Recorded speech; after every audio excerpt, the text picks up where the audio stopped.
স্বাধীনতা ফিরিয়ে আনার জন্য হাজার হাজার মানুষ রক্ত দিয়েছে।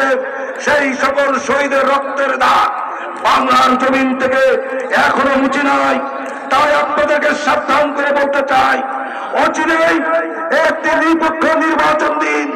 কারণ এদেশের 17 কোটি মানুষ আশায় মুখ বেঁধে আছে, কখন তার নিজের ভোট নিজে নেবে, কখন তার নিজের প্রার্থীকে ভোট দেবে, তারা আশায় মুখ বেঁধে আছে। যদি নিরপেক্ষ নির্বাচন এই বাংলার জমিনে হয়, তাহলে তারা ধানের ভোট দিয়ে দেশ নেত্রী বেগম খালেদা জিয়াকে প্রধানমন্ত্রী করবে। প্রিয় বন্ধুরা আমার, আপনারা জানেন নির্যাতন নিপীড়নের কথা বললে দিনের পর দিন রাতের পর রাত শেষ হয়ে যাবে।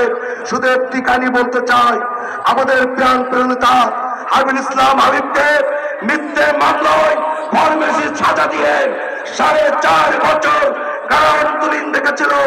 এইভাবে সমগ্র দেশকে কারাগারে রূপান্তরিত করেছিল সরকার। প্রিয় বন্ধুরা, সকলকে আমার পক্ষ থেকে বিপুল অভিনন্দন জানিয়ে আমি আমার সংক্ষিপ্ত বক্তব্য শেষ করছি। খোদা হাফেজ। বিসমিল্লাহির রহমানির রহিম। বহুদলীয় গণতন্ত্রের প্রবক্তা, স্বাধীনতার ঘোষক, স্বনির্ভর বাংলাদেশ গড়ার স্থপতি, মুক্তিযুদ্ধের রণাঙ্গনের সেনানী, বীর সেনানী, শহীদ রাষ্ট্রপতি জিয়াউর রহমান বীরত্তমের এই বাংলাদেশ, তিনবারের প্রধানমন্ত্রী, স্বৈরাচার বিরোধী আন্দোলনের আপসীন নেত্রী, 2020 ভিশনের ধারক বাহক দেশনেত্রী খালেদা জিয়ার এই বাংলাদেশ দীর্ঘ 17জন সংগ্রামে যিনি নেতৃত্ব দিয়েছেন, অভিভাবক হিসেবে আমাদেরকে লালন পালন করেছেন, 31 রাষ্ট্র কাঠামো মেরামতের 31 দফা বাস্তবায়নের রূপকার, গত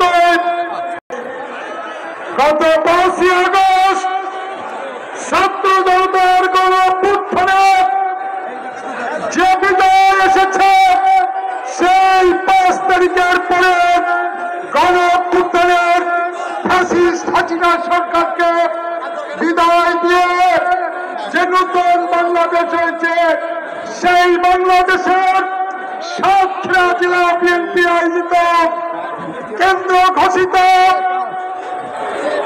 কর্মসূচি আজকে এই বিশাল জনসমাবেশের জেলা বিএনপির সংগ্রামী আহ্বায়ক, আজকের অনুষ্ঠানের সভাপতি, জেলা বিএনপির সংগ্রামী আহ্বায়ক, সাবেক ছাত্রনেতা জনাব রহমতুল্লাহ পরশ, আজকের অনুষ্ঠানের প্রধান অতিথি, দীর্ঘকালের জিয়া পরিবারের সদস্য, অতীতের